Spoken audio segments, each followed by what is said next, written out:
Hello दोस्तों, स्वागत है आप सभी का आपके अपने YouTube चैनल कुचामन मैथ्स गुरु में। मैं गजानन जहांगीर।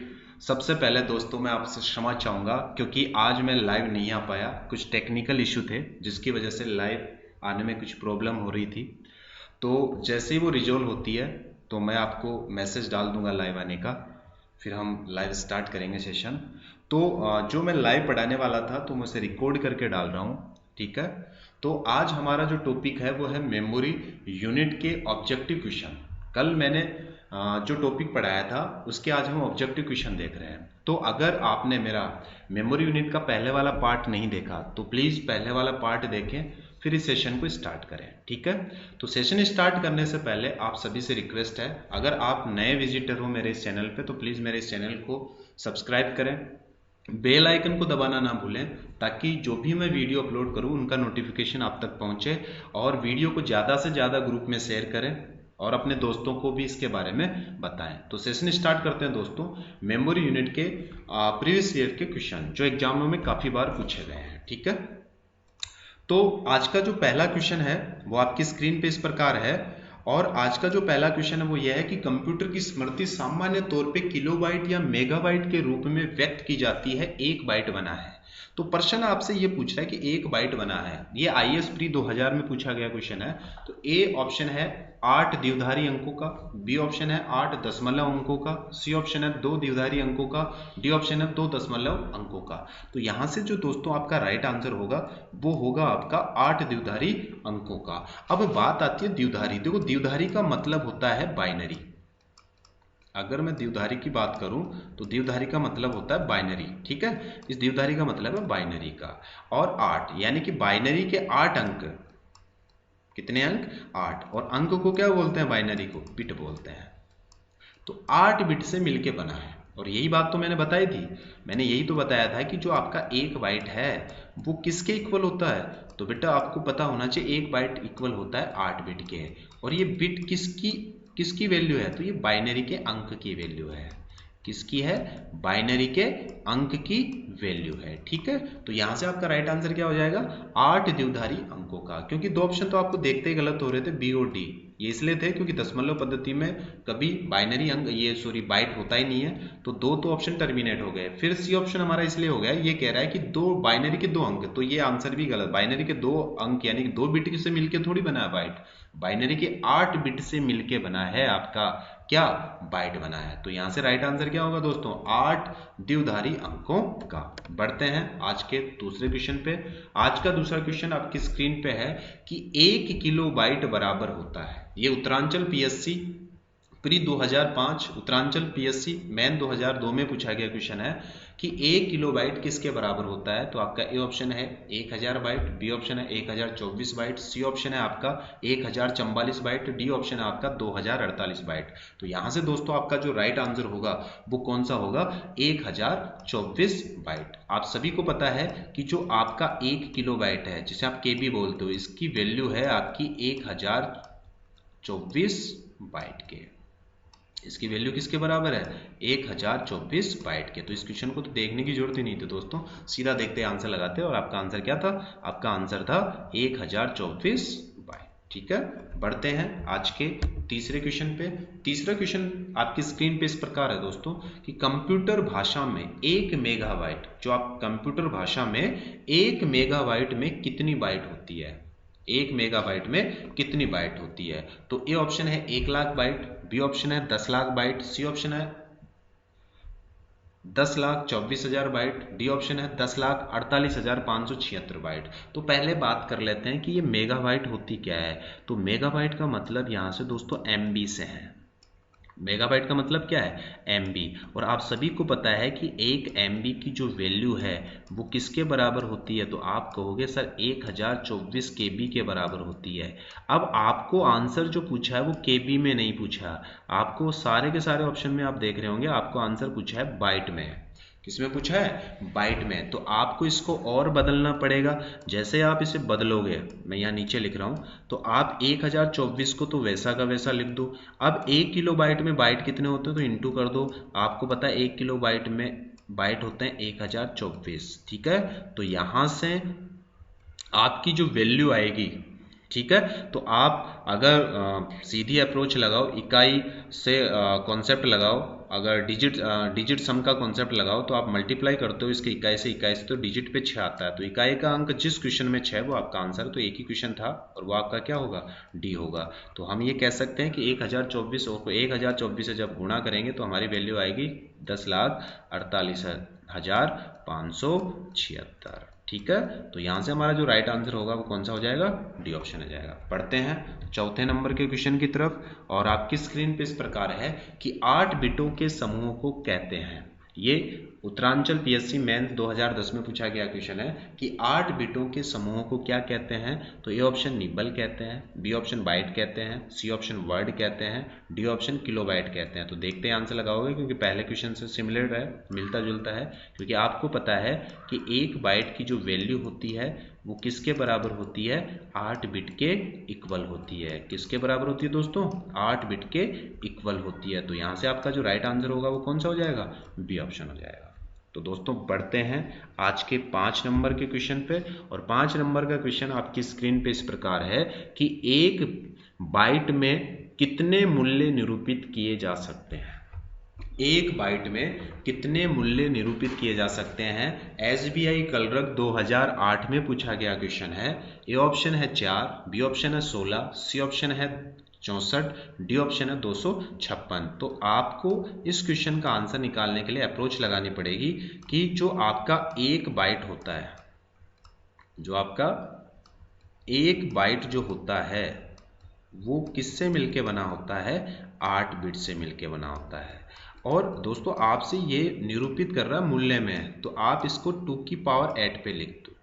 जो बिट है उनको पावर लगा दो 2 पे, तो 2 की पावर 8 की वैल्यू जो आती है वो दोस्तों कितनी आती है, 256 आती है, 256। इस वजह से यहाँ से जो आपका राइट आंसर होगा वो कितना हो जाएगा, 256 हो जाएगा। मैं दोबारा बता देता हूँ, आपको पता है एक बाइट में जो आपकी वैल्यू होती है 8 बिट होती है, ठीक है, और बाइनरी का बेस 2 होता है, ठीक है। तो आप बाइनरी को डेसिमल में बदल दीजिए, और जब बाइनरी डेसिमल में बदलता है तो 2 पे पावर लगती है, तो 2 पे पावर लगा दो 8, 2 की पावर 8 की जो वैल्यू आती है वो आपकी आती है 256। तो यहाँ से आपका जो राइट आंसर होगा वो कितना होगा, 256। बढ़ते हैं नेक्स्ट क्वेश्चन पे, और क्वेश्चन नंबर 6 स्क्रीन पे इस प्रकार है कि इनमें से कौन सी कंप्यूटर में प्रयुक्त अंक पद्धति है। इनमें से कौन सी कंप्यूटर में उपयुक्त अंक पद्धति है। IBPS RRB 2009 में पूछा गया क्वेश्चन है। तो ए बाइनरी, बी है ऑक्टेल, सी ऑप्शन है हेक्साडेसिमल, डी ऑप्शन है उपरोक्त में से सभी। तो कंप्यूटर में कौन सी नंबर, कौन सी पद्धति यूज ली जाती है, तो आप सभी को दोस्तों पता है, और वो पद्धति आपकी कौन सी है, बाइनरी पद्धति है, यानी कि आपकी द्विधारी पद्धति है। क्योंकि कंप्यूटर आपका होता है वो एक तरह से डिजिटल कंप्यूटर होता है, और digital computer based on binary number system पे। तो यहाँ से आपका आंसर आएगा बाइनरी। बढ़ते हैं क्वेश्चन 7 पे, और 7 नंबर का क्वेश्चन आपकी स्क्रीन पे इस प्रकार है कि बिट क्या है। बिट क्या है, तो ए ऑप्शन में है एक अंक पद्धति, बी ऑप्शन में है कंप्यूटर मेमोरी की सबसे छोटी इकाई, सी ऑप्शन एक इनपुट डिवाइस, डी ऑप्शन है इनमें से कोई नहीं। तो आपको पता है बेटा बिट क्या है, तो आप सीधा कह दोगे कि कंप्यूटर मेमोरी की सबसे छोटी इकाई। कंप्यूटर मेमोरी की सबसे छोटी इकाई आपकी क्या कहलाती है, वो आपकी कहलाती है बिट कहलाती है। बढ़ते हैं नेक्स्ट क्वेश्चन पे। नेक्स्ट क्वेश्चन आपकी स्क्रीन पे इस प्रकार है कि कंप्यूटर में शब्द की लंबाई को मापा जाता है, कि कंप्यूटर में शब्द की लंबाई को आप किस में मापते हो। तो ए ऑप्शन है आपका बाइट में, बी ऑप्शन है किलोबाइट किलोग्राम में, सी ऑप्शन है मीटर में, डी ऑप्शन है इनमें से कोई नहीं। तो देखते ही बता सकते थे बाइट में मापते हैं। तो कंप्यूटर की लंबाई को आप किस में मापते हो, बाइट में मापते हैं। बढ़ते हैं आज के 9 नंबर के क्वेश्चन पे।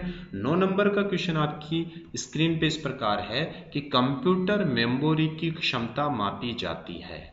कंप्यूटर मेमोरी की क्षमता मापी जाती है। ए ऑप्शन है बाइट, बी ऑप्शन है बिट, सी ऑप्शन है मीटर, डी ऑप्शन है आपका किलोग्राम, डी ऑप्शन है आपका किलोग्राम। तो आपसे पूछा गया है कि कंप्यूटर मेमोरी की क्षमता मापी जाती है। तो याद रखना दोस्तों, कंप्यूटर मेमोरी की जो क्षमता मापी जाती है वो बाइट में मापी जाती है। बिट मेमोरी की सबसे छोटी इकाई होती है, लेकिन मेमोरी की क्षमता जिसमें मापेंगे वो किस में मापेंगे, बाइट में मापेंगे। तो यहाँ से आपका राइट आंसर क्या होगा, ए होगा। ठीक है, उसके बाद में बढ़ते हैं 10 नंबर के क्वेश्चन की तरफ। 10 नंबर का क्वेश्चन आपका है कि बिट का मतलब क्या है। बिट का मतलब क्या है, यानी कि वो आपसे फुल फॉर्म पूछ रहा है कि बिट की फुल फॉर्म क्या होती है। तो ए ऑप्शन में बाइनरी डिजिट, बी ऑप्शन में बाइनरी नंबर, सी ऑप्शन में कंप्यूटर का भाग, डी ऑप्शन इनमें से कोई नहीं। तो आप कह सकते हो कि सर बिट की फुल फॉर्म होती है और वो होती है बाइनरी डिजिट। बी आई का मतलब बाइनरी, डिजिट में टी आता है लास्ट में, तो बाइनरी डिजिट आपका क्या हो जाएगा, आंसर हो जाएगा। बढ़ते हैं 11 नंबर के क्वेश्चन की तरफ। 11 नंबर का क्वेश्चन आपकी स्क्रीन पे इस प्रकार है कि सुपर कंप्यूटर के लिए शब्द लंबाई की प्रास होती है।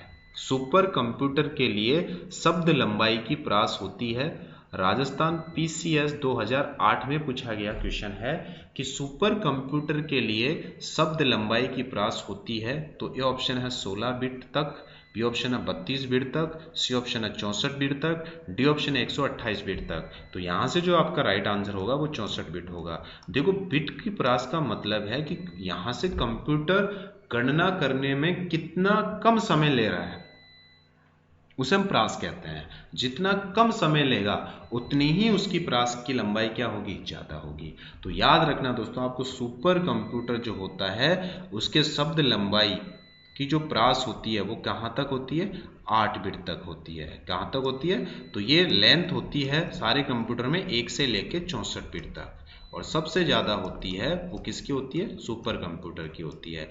64 बिट का मतलब यहाँ है कि डेटा को एक्सेस करने में सबसे कम टाइम लेना। ठीक है, बढ़ते हैं 12 नंबर के क्वेश्चन पे। 12 नंबर का क्वेश्चन आपकी स्क्रीन पे है कि कंप्यूटर में डेटा स्टोर करने तथा गणना करने के लिए किस नंबर सिस्टम का प्रयोग किया जाता है। BSI, ये SBI है, सॉरी SBI क्लर्क 2009 में पूछा गया क्वेश्चन है कि कंप्यूटर में डेटा स्टोर करने तथा गणना करने के लिए किस नंबर सिस्टम का प्रयोग किया जाता है। तो ए ऑप्शन है दशमलव, बी ऑप्शन है ऑक्टेल, सी नंबर है बाइनरी और डी ऑप्शन है हेक्साडेसिमल। तो आप बता सकते हो किस नंबर सिस्टम का प्रयोग करते हैं, बाइनरी नंबर सिस्टम का प्रयोग करते हैं। ठीक है, बढ़ते हैं 13 नंबर के क्वेश्चन की तरफ। 13 नंबर का क्वेश्चन आपकी स्क्रीन पे इस प्रकार है कि पद MB का प्रयोग किया जाता है। पद MB का प्रयोग किया जाता है, यानी कि ये आपसे पूछ रहा है कि MB की फुल फॉर्म बताओ। SBI 2010 में पूछा गया क्वेश्चन है। तो ये ऑप्शन है मैग्नेटिक बिट्स, बी ऑप्शन है मेगाबाइट, सी ऑप्शन है मेगा बिट्स, डी ऑप्शन है इनमें से कोई नहीं। तो MB का मतलब होता है आपका मेगाबाइट। MB का मतलब क्या होता है, मेगाबाइट। तो यहाँ से कौन सा आंसर आपका सही हो जाएगा, यहाँ से आपका बी ऑप्शन सही हो जाएगा। बढ़ते हैं दोस्तों नेक्स्ट क्वेश्चन पे। नेक्स्ट क्वेश्चन आपकी स्क्रीन पे है कि 10 लाख या 1 मिलियन बाइट लगभग होते हैं। 10 लाख या 1 मिलियन बाइट लगभग होते हैं। तो ए ऑप्शन में गीगाबाइट, बी ऑप्शन में किलोबाइट, सी ऑप्शन में मेगाबाइट, डी ऑप्शन में टेराबाइट। ये MPPSC प्री 2008 SBI क्लर्क 2008 में पूछा गया क्वेश्चन है। तो यहाँ से राइट आंसर होगा मेगाबाइट। कल ही दोस्तों मैंने बात करी थी कि 1 MB की जो वैल्यू होती है वो आपकी 1024 KB के बराबर होती है। फिर आपने सारे मान बाइट्स में थे, तो जब आप 1024 किलो बाइट को जब बाइट में बदलोगे तो किलो बाइट में कितने बाइट होते हैं, तो 1024 बाइट होते हैं। और ऐसा अभी मैंने मल्टीप्लिकेशन करके भी बताया था, जब आप इसे गुणा करते हो तो आपकी वैल्यू आती है 10,48,576। ठीक है, बाइट आते हैं। लेकिन आपसे वो कह रहा है कि इसकी अप्रोच जो वैल्यू है, लगभग जो इसका मान है वो क्या होगा। तो इसका लगभग इस वैल्यू को मैं बोल सकता हूँ 10,48,676, यानी कि इसको मैं नियर अबाउट क्या बोल सकता हूँ, इसको मैं नियर अबाउट बोल सकता हूँ 10 लाख। इसको नियर अबाउट में क्या बोल सकता हूँ, 10 लाख। तो यही तो आपसे पूछ रहा था। तो यहाँ से आपका राइट आंसर क्या होगा, मेगाबाइट होगा। बढ़ते हैं 15 नंबर के क्वेश्चन पे। 15 नंबर का क्वेश्चन आपकी स्क्रीन पे है कि निम्नलिखित में से स्टोरेज का सबसे बड़ा यूनिट कौन सा है। निम्नलिखित में से स्टोरेज का सबसे बड़ा यूनिट कौन सा है। IBPS क्लर्क 2011 में पूछा गया क्वेश्चन है। ए ऑप्शन है आपका गीगाबाइट, बी ऑप्शन है आपका किलोबाइट, सी ऑप्शन है आपका मेगाबाइट, डी ऑप्शन आपका टेराबाइट। तो इन चार ऑप्शनों में सबसे बड़ा जो साइज है, स्टोरेज है, वो कौन सा है। ऐसा नहीं है कि यहाँ पे वो ऑप्शन नहीं है तो आंसर लगाना नहीं है। अब 4 ऑप्शनों में से सबसे बड़ा जो स्टोरेज है वही आपका आंसर होगा। तो आपको अगर मैं बात करूँ तो मैंने कहा था सबसे छोटी वैल्यू होती है आपकी बिट, बिट के बाद में वैल्यू बनती है बाइट, बाइट के बाद में वैल्यू बनती है किलोबाइट, किलोबाइट के वैल्यू बाद में वैल्यू बनती है एमबी, एमबी के बाद में वैल्यू बनती है जीबी, जीबी के बाद में वैल्यू बनती है टीबी, टीबी के बाद में वैल्यू बनती है पीबी। ठीक है, ये तो मात्रक ही नहीं थे। तो देखो गीगाबाइट आपका यहाँ पे है और गीगाबाइट से पहले टीबी आ गया टेराबाइट, किलोबाइट आपका यहीं पे है, ये रहा, मेगाबाइट आपका यहीं पे है और टेराबाइट आपका यहीं पे है। तो इन सब में बड़ा कौन हुआ, तो इन सब में बड़ा हुआ टेराबाइट। तो यहाँ से जो राइट आंसर हुआ आपका वो कौन सा हो गया, डी ऑप्शन हो गया। बढ़ते हैं अगले क्वेश्चन 16 पे। 16 नंबर का क्वेश्चन आपकी स्क्रीन पे है कि सबसे बड़े से सबसे छोटे के क्रम में निम्नलिखित में से कौन सा सही क्रम है, निम्नलिखित में से कौन सा सही क्रम है। यह आईबीपीएस कलरक 2011 में पूछा गया क्वेश्चन है। तो सबसे पहले अगर मैं इधर की बात करूं तो देखो लास्ट में सबके क्या है, इधर एम है, तो ये तो ऑप्शन वैसे टर्मिनेट हो गया यानी डी ऑप्शन। फिर अगर मैं इधर बात करूं तो जीबी और टीबी, टीबी तो यहां से ये भी टर्मिनेट हो गया क्योंकि जीबी टीबी बड़ा होता है तो ये भी गया। अब सबसे बड़ा टीबी, टीबी के बाद में जीबी आता है, एमबी नहीं आता, यहाँ पे एमबी दे दिया, एमबी छोटा होता है जीबी से तो ये ऑप्शन भी टर्मिनेट हो गया। एक ऑप्शन बचा वो आपका आंसर हो गया क्योंकि इनमें सबसे बड़ा टीबी है, टीबी से बड़ा जीबी है, जीबी से बड़ा फिर एमबी है, एमबी से बड़ा फिर एमबी से छोटा फिर केबी है, यानी कि टीबी से छोटा जीबी, जीबी से छोटा एमबी, एमबी से छोटा केबी। तो ये क्रम आपका मैच कर रहा है बड़े से छोटे की तरफ। तो आपका आंसर कौन सा हो जाएगा, सी ऑप्शन आपका आंसर हो जाएगा। बढ़ते हैं 17 नंबर के क्वेश्चन की तरफ। 17 नंबर का क्वेश्चन आपकी स्क्रीन पे है कि बाइनरी संख्या पद्धति में बाइनरी अंक 0 और 1 कहलाते हैं, कि 0 और 1 जो बाइनरी के नंबर हैं वो क्या कहलाते हैं, जो आपके 0 और आपका जो 1 होता है वो कहलाता क्या है। ए ऑप्शन में बिट, बी ऑप्शन में बाइट, सी ऑप्शन में निब्बल, डी ऑप्शन में किलोबाइट। तो आप सभी को पता है और कल की क्लास में भी मैंने बताया था कि 0 और 1 होता क्या है, बिट होता है। तो यहाँ से आपका राइट आंसर होगा वो कौन सा हो जाएगा, ए ऑप्शन आपका राइट आंसर हो जाएगा। बढ़ते हैं 18 नंबर के क्वेश्चन की तरफ। 18 नंबर का क्वेश्चन आपकी स्क्रीन पे इस प्रकार है कि 1 बिलियन बाइट का लगभग मान होता है, 1 बिलियन बाइट का लगभग मान होता है। आईबीपीएस 2011 में पूछा गया क्वेश्चन है। तो कल ही मैंने बात करी थी कि अगर आपको 1 बिलियन इसकी कोई बात करे, 1 बिलियन बाइट, तो कल मैंने इसकी ट्रिक भी बताई थी जीबी, कि जीबी याद रख लो। कहने का मतलब 1 जीबी की जो वैल्यू है वो 1 बिलियन बाइट के इक्वल होती है। वो किसके इक्वल होती है, 1 बिलियन के इक्वल होती है। तो ए ऑप्शन था 1 किलोबाइट, बी ऑप्शन था 1 मेगाबाइट, सी ऑप्शन था 1 गीगाबाइट, डी ऑप्शन था 1 टेराबाइट। तो यहाँ से राइट आंसर आपका सी हो जाएगा। राइट आंसर कौन सा हो जाएगा, सी आपका राइट आंसर हो जाएगा, 1 गीगाबाइट। ठीक है, मैंने कल बताया था एमबी, एमबी का होता है 1 मिलियन, जीबी का होता है 1 बिलियन और टेराबाइट को भी दोस्तों मैंने बताया था ट्रिलियन। ठीक है, बढ़ते हैं आज के 19 नंबर के क्वेश्चन की तरफ। 19 नंबर का क्वेश्चन आपकी स्क्रीन पे है कि 1 ट्रिलियन बाइट का लगभग मान होता है, 1 ट्रिलियन बाइट का लगभग मान होता है। आईबीपीएस 2014 में पूछा गया क्वेश्चन है। ए ऑप्शन है 1 किलोबाइट, बी ऑप्शन है 1 मेगाबाइट, सी ऑप्शन है 1 गीगाबाइट, डी ऑप्शन है 1 टेराबाइट। तो यहाँ से राइट आंसर क्या होगा, 1 टेराबाइट, क्योंकि मैंने कल ही बात करी थी कि जो ट्रिलियन होता है, 1 ट्रिलियन, इसका जो लगभग मान होता है वो किसके बराबर होता है, 1 टेराबाइट के इक्वल होता है। और 1 एमबी का 1 मिलियन के बराबर, 1 जीबी का 1 बिलियन के बराबर। तो यहाँ से राइट आंसर आपका कौन सा हो जाएगा, डी ऑप्शन हो जाएगा। बढ़ते हैं आज के लास्ट क्वेश्चन 20 नंबर पे कि निम्नलिखित में से स्टोरेज का सबसे बड़ा यूनिट कौन सा है, कि निम्नलिखित में से स्टोरेज का सबसे बड़ा यूनिट कौन सा है। तो 1 पेटाबाइट, बी ऑप्शन में 1 एक्साबाइट, सी ऑप्शन में 1 गीगाबाइट और डी ऑप्शन में 1 ब्रोंटोबाइट। तो यहाँ से आपका राइट आंसर हो जाएगा ब्रोंटोबाइट। ठीक है, क्योंकि पेटाबाइट, एक्साबाइट और गीगाबाइट ये वैल्यू ब्रोंटो से छोटी होती है। तो सबसे बड़ी इकाई यहाँ कौन सी हो गई, 1 ब्रोंटोबाइट। उम्मीद करता हूँ दोस्तों आज का ये वीडियो आपको बहुत ही अच्छा लगा होगा।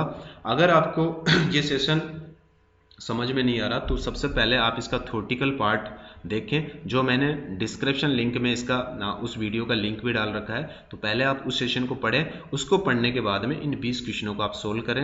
मैं उम्मीद करता हूं दोस्तों ये आपको बहुत ही बेटर समझ में आएगा। और अगर अभी तक आपने मेरे इस वीडियो को शेयर नहीं किया तो प्लीज़ शेयर करें, मेरे चैनल को सब्सक्राइब करें, बेल आइकन को दबाना ना भूलें और कमेंट करें। ठीक है दोस्तों, और जितने भी आपसे नियर अबाउट जो स्टूडेंट है जो तैयारी कर रहे हैं, चाहे वो स्पेशल कोई भी कम्पिटिटिव एग्जाम है, तो इस चैनल के रिगार्डिंग उनसे बात करें। ठीक है दोस्तों, जय हिंद, जय भारत।